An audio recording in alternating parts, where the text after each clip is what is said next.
Você já deve ter ouvido que quem tem promessa não morre.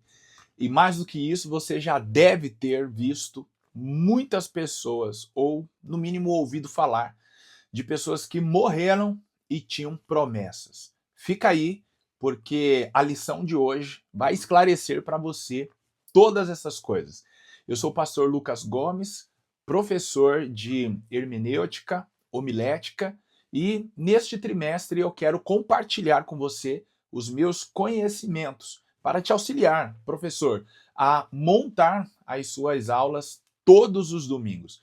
Peço já a você para se inscrever neste canal e também ativar o sininho para que você não perca jamais todas as atualizações que acontecerem aqui. E também deixe o seu like, comente se preciso for, este espaço está aberto para você. Começamos então oficialmente o quarto trimestre da Escola Bíblica Dominical, que tem por tema as promessas de Deus, confie e viva as bênçãos do Senhor, porque fiel é o que prometeu. Assim como durante todo o ano, desta vez nós teremos 13 lições que nos desafiarão e nos convidarão a entregar o melhor de nós todos os domingos para os nossos estudantes da Escola Bíblica Dominical. A lição de hoje, a de número 1, tem por título As Promessas de Deus. O texto áureo está em Jeremias capítulo 1, versículo 12.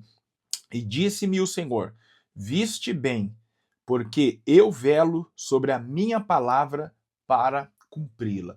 A verdade prática: Deus faz suas promessas para que experimentemos um relacionamento mais próximo com Ele. Resumidamente, a nossa lição hoje irá falar, no primeiro tópico, um convite de Deus. Nós iremos entender como nós podemos nos aproximar das promessas do Senhor. No segundo tópico, as promessas e seus fundamentos. Este segundo tópico ele é importantíssimo, porque nós iremos entender os fundamentos da promessa. E por último, nós iremos conhecer, no terceiro tópico, tipos e propósito das promessas de Deus. É aqui que você vai entender se quem tem promessa morre ou não. Eu convido você a ficar até o final. É mais uma aula imperdível. A minha proposta aqui é mostrar os pontos mais importantes da lição para que você, professor, possa se preparar juntamente comigo para a sua próxima aula. E também tenho como objetivo alcançar aqueles irmãos e irmãs que trabalham e não conseguem estar presentes aos domingos em suas igrejas ou em outros horários e dias que acontece a Escola Bíblica Dominical. Dessa forma, eu consigo, então, apresentar a você um conteúdo de qualidade e mesmo você sendo impedido de estar na igreja, você não é privado de receber um conteúdo teológico, bíblico e de qualidade que certamente abençoará a sua vida. Mais uma vez, eu peço a você para ativar o sininho, se inscrever nesse canal. O espaço está aberto para você comentar caso queira. E se não for exceder na bondade, clica aí no botão compartilhar e envia para o amigo mais próximo que aparecer aí no seu contato. Vamos então ao primeiro tópico desta lição, que tem por tema as promessas de Deus. O primeiro tópico, um convite de Deus. Um convite, uma promessa. Olha o que diz a lição. O poder da palavra de Deus é destaque. Essa palavra sempre agirá com um propósito, quer para a redenção, quer para a condenação. É nessa veracidade da palavra é que as promessas de Deus estão firmadas. Contudo, é preciso dar alguns passos para vivermos essas palavras. Aqui o comentário está sendo realizado com base no texto de Isaías 55 e o verso 11, que nos diz: assim será a palavra que sair da minha boca. Ela não voltará para mim vazia, antes fará o que me apraz e prosperará naquilo para a que a enviei. O que nos faz descansar e estar seguros nas promessas de Deus é que as suas palavras não são vazias. elas sempre são proferidas com um objetivo. Veja que é muito normal as pessoas se arrependerem daquilo que falam, virem a público se retratar, ou até mesmo serem punidas por aquilo que falaram. No entanto, com Deus nós não vimos essas coisas, porque Deus, ele não erra. Com isso, as suas palavras também não falham. E aqui, nesta breve leitura do primeiro tópico e primeiro subtópico, nós podemos então perceber que as palavras de Deus, quando são proferidas, elas não voltam antes de cumprirem o seu objetivo. Isso quer dizer que as palavras de Deus, elas são certeiras. Isso quer dizer que elas alcançam o seu objetivo. Isaías aqui quer nos transmitir a ideia de tranquilidade, de que nós podemos descansar nas palavras do Senhor. No entanto, para nós alcançarmos essas promessas, ou seja, Deus libera a palavra e nós precisamos então nos direcionar até o cumprimento dessa promessa. Porque se nós percebermos o que é uma promessa é a capacidade que há em Deus de visualizar o futuro e nos avisar sobre o que virá. Essa ideia de que Deus está preparando algo no futuro, ela é errada, porque o tempo não existe para Deus, o tempo ele existe para nós. Então, sendo Deus o autor do tempo, para ele tanto faz a ideia de passado, presente ou futuro. Para Deus tudo é uma única coisa. Então, o cumprimento daquilo que Deus promete já está realizado no futuro. Nós é que precisamos nos direcionar até este dia, até este momento, até o horário. Por isso que Deus usa os seus servos para nos revelar, não do que ele fará, mas do que ele já fez. Então a lição de hoje, ela nos mostra quais caminhos nós precisamos trilhar para nos aproximar daquilo que Deus prometeu.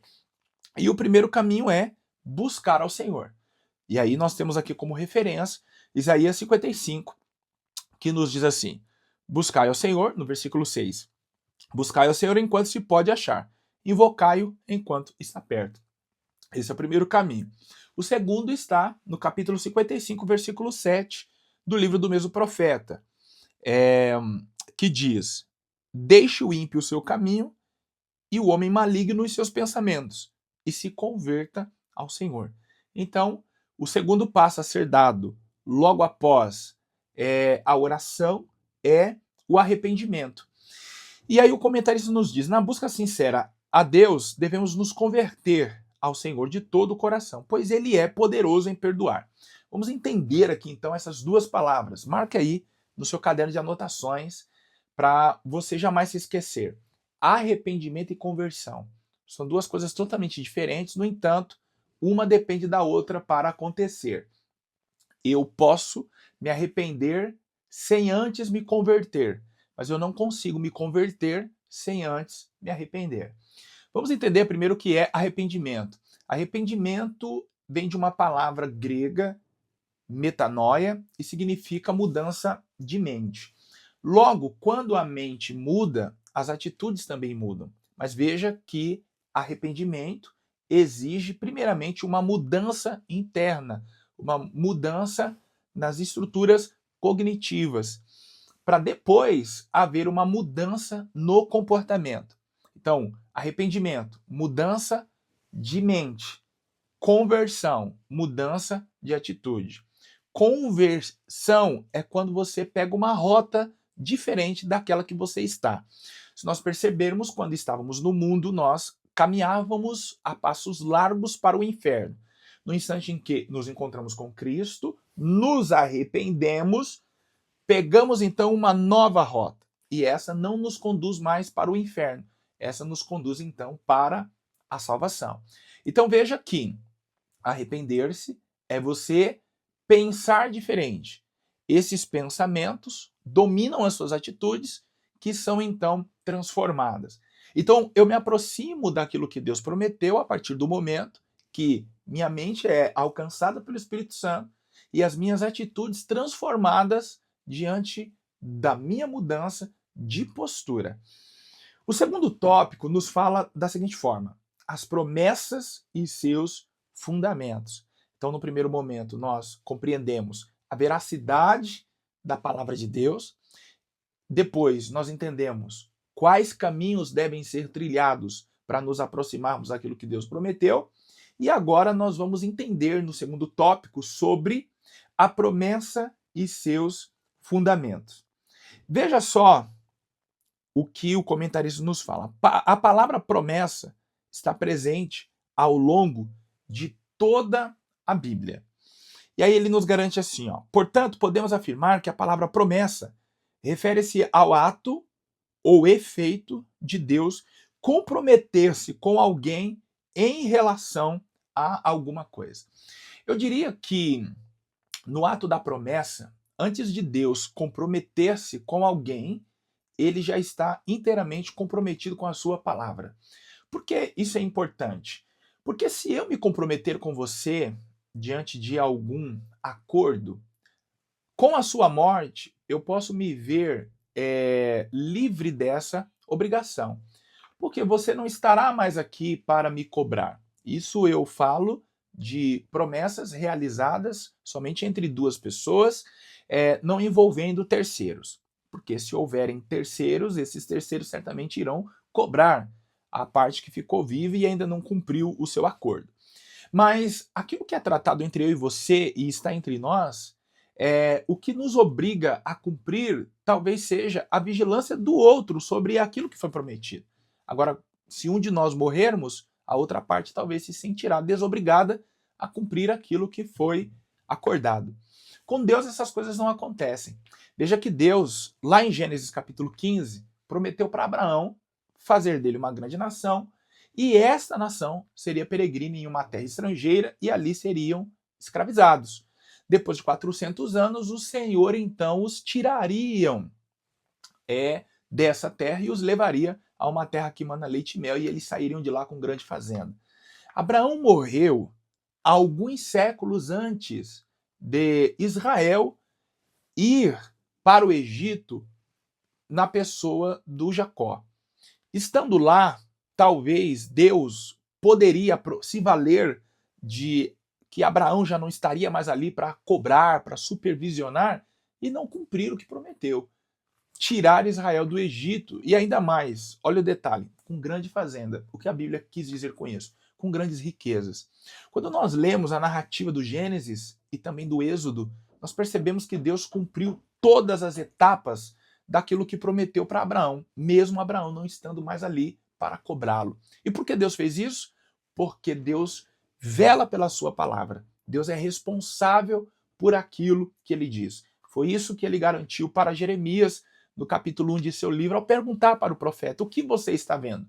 E o profeta então responde: eu vejo uma vara de amendoeira. Amendoeira é uma árvore muito comum, não somente em Israel, mas também na Mesopotâmia.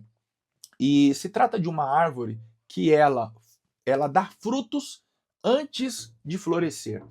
E todo esse processo começa logo ali no início do inverno, no início do ano, entre janeiro e fevereiro.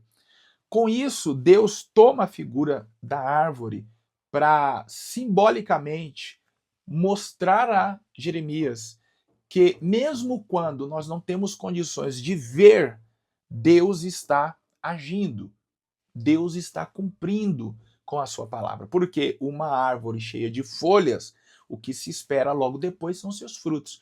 Mas a amendoeira é totalmente diferente. Ela mostra os seus frutos antes da sua folhagem.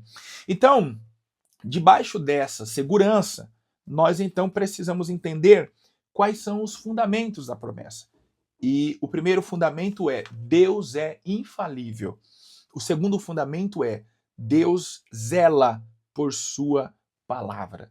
Esse ponto eu já expliquei para vocês, agora vamos falar sobre Deus ser infalível. Vamos entender a infabilidade de Deus. O Deus Todo-Poderoso não falha em suas promessas. Essa afirmação está fundamentada em seus próprios atributos incomunicáveis. Isto é, servimos a um Deus onipotente, onisciente e onipresente. Eu acabei de ler o trecho do segundo subtópico do tópico 2, que diz sobre Deus é infalível. Professor, irmão, irmã que assiste essa aula neste momento, o que é ou o que são os atributos incomunicáveis? A primeira coisa que nós precisamos entender é que existem em Deus dois tipos de atributos: os comunicáveis e os incomunicáveis. O que são atributos comunicáveis? Por que recebe esse nome? São características pessoais de Deus que são comunicadas, ou seja, compartilhadas, que também são vistas nos seres humanos. O que são atributos incomunicáveis?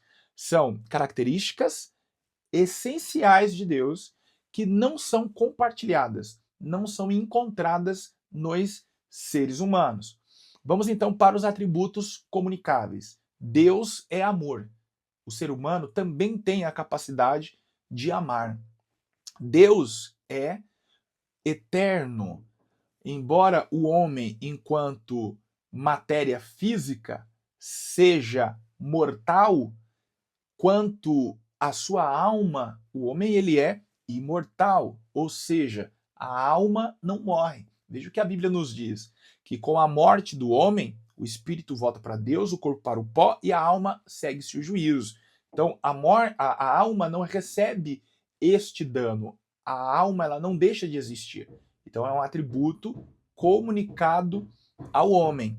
No entanto, enquanto matéria física, se trata então de um atributo também incomunicável, porque o homem ele tem limite nos seus dias. Outro atributo incomunicável, por exemplo, é o que nós temos aqui na lição: a sua onipotência, onisciência, onipresença. Homem algum tem todo o poder. Homem algum sabe de todas as coisas. Homem algum pode estar em todos os lugares ao mesmo tempo.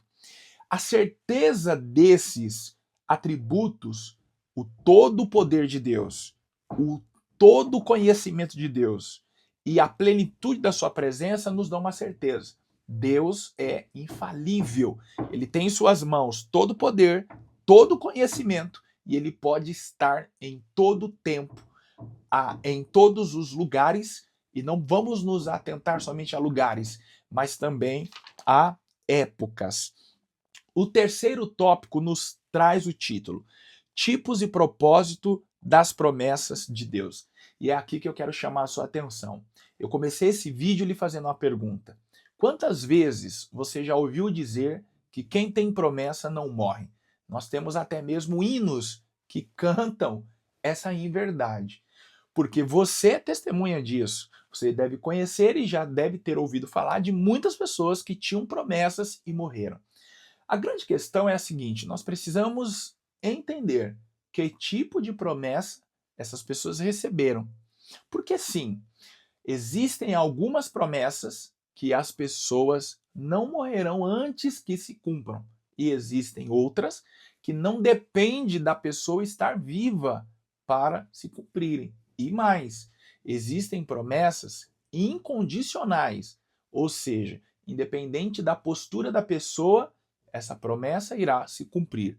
Existem promessas condicionais, ou seja, depende da postura da pessoa para ela se cumprir. Vamos entender um pouquinho mais a respeito dessas promessas na vida do próprio Israel.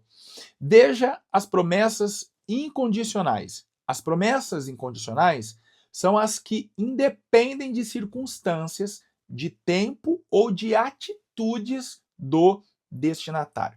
Eu posso aqui dar como exemplo o caso dos hebreus serem levados do Egito para Canaã.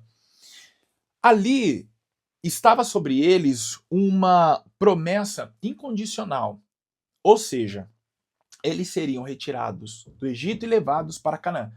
Independentemente da postura dos hebreus, eles seriam retirados do Egito para Canaã. No entanto, vejam vocês que aqueles que murmuraram em Números, capítulo 14, desacreditaram da promessa, morreram todos, não conseguiram entrar em Canaã. No entanto, os que tinham de 20 anos para baixo, Os que tinham de 20 anos para cima que morreram, os que tinham de 20 anos para baixo conseguiram entrar na terra que Deus prometeu a Abraão, a Isaac e a Jacó. Então vejam vocês que essas pessoas que murmuraram, essas pessoas que falaram contra Deus, elas perderam a sua vida. Não entraram na terra. Peraí, mas elas não tinham uma promessa? Por que elas não entraram? Não, a promessa não estava sobre os indivíduos. Era uma promessa sobre o povo de Israel. Era uma promessa sobre os hebreus. E se nós observarmos, o povo hebreu em si cometeu muitas falhas contra Deus. No entanto, eles entraram em Canaã. Mas os indivíduos que faziam parte do povo hebreu, diante dos seus pecados, foram punidos e não puderam entrar. Para você entender melhor, eu vou trazer para os dias atuais. Existe uma promessa sobre a igreja. A promessa não foi feita a mim, Lucas. Lucas, eu vou arrebatar você. Por quê? Se essa promessa fosse feita diretamente a mim, independente do que eu fizesse, eu seria arrebatado. Agora, a promessa ela foi feita à igreja. A igreja será arrebatada. Então, se eu quiser ser arrebatado com a igreja, eu tenho que fazer de tudo para estar com Cristo, em Cristo, na igreja, para no momento do toque da trombeta eu ser arrebatado. Eu vou melhorar para você essa questão da promessa incondicional. Veja que determinado coletivo, seja avião, seja um transporte rodoviário, seja um transporte ferroviário, ele tem um horário determinado para sair da estação, do porto, do aeroporto e chegar ao seu destino final. Se as pessoas que compraram as passagens estiverem ali no horário marcado, elas poderão embarcar e juntas chegarem até o destino final. Mas se elas não estiverem ali, independente do coletivo estar cheio, meio cheio ou vazio, ele vai sair no horário marcado. Então, diante desta ótica, podemos dizer que a promessa foi feita sobre o coletivo e não os indivíduos que estão dentro do coletivo. E isso eu quero dizer que quando se trata de igreja, refere-se a mim diretamente, porque eu também faço parte do corpo de Cristo, no entanto, como membro deste corpo. Então, existe uma promessa incondicional à igreja, independente do que aconteça com os indivíduos que se dizem cristãos, a igreja será arrebatada. Agora vamos entender as promessas condicionais, aquelas que exigem uma condição para elas se cumprirem. Diferentemente das promessas incondicionais, as condicionais dependem de circunstâncias, do tempo e da atitude humana para se cumprir ou não. Ao longo da Bíblia encontramos muitas promessas condicionais, promessas de saúde plena ao povo judeu, condicionadas à obediência às ordens divinas. Pronto. E a gente encontra muitas delas no Deuteronômio. Deuteronômio capítulo 7, Deuteronômio capítulo 11, Deuteronômio capítulo 28. Me faltariam aqui capítulos para citar para você. Promessas condicionais. Deus disse a Israel que tornaria a eles uma nação próspera, que abençoaria eles, se, olha a condição, me ouvirem, obedecerem, eu mando chuva, eu repreendo as pragas, as enfermidades, a seca. Se isso quer dizer que se o povo não ouvisse, se o povo não obedecesse, a seca, a morte, as doenças, as guerras estariam presentes naquela nação. Então nós observamos durante toda a história de Israel eles enfrentando esses fenômenos que na verdade eram agentes punitivos de Deus. A seca, a guerra, a fome, a morte. Por quê? Porque não ouviam a voz do Senhor. Então Deus estabeleceu condições para as suas promessas. E, igualmente, também acontece conosco nos dias de hoje. Você compra a passagem de avião, de trem ou de ônibus. E aí, aquele bilhete emitido te faz uma promessa. Você embarcará tal horário, em tal lugar. Ali está estabelecida uma promessa.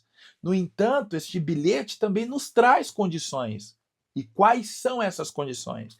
Se você estiver no horário marcado, se você estiver no local combinado, você embarcará. Não é o fato de você ter feito o pagamento caríssimo de uma viagem de primeira classe que o comandante vai ter que te ligar, vir à sua casa, providenciar um meio para você chegar até o aeroporto porque você pagou muito caro pela passagem.